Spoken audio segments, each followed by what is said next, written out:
Hi everyone, welcome back to another video from Tech Basics.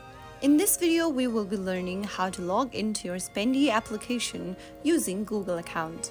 Logging into Spendee app with Google is a pretty straightforward process, so let's dive into the video right away. First of all, make sure you open up this Spendee application on your device and make sure that you end up in this page.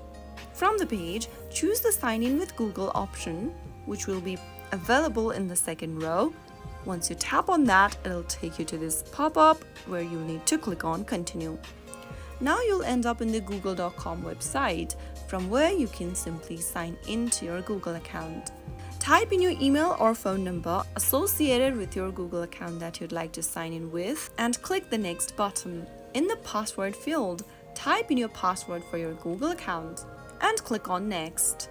Allow Spendee to sign in with your Google account by tapping Continue, and you will then be able to log into your Spendee account with Google. And that's how you will be able to log into your Spendee account with Google. Pretty simple, isn't it? That is how it's easily done. If you found the video to be helpful, go ahead and give us a thumbs up. Don't forget to subscribe to the channel by hitting the subscribe button.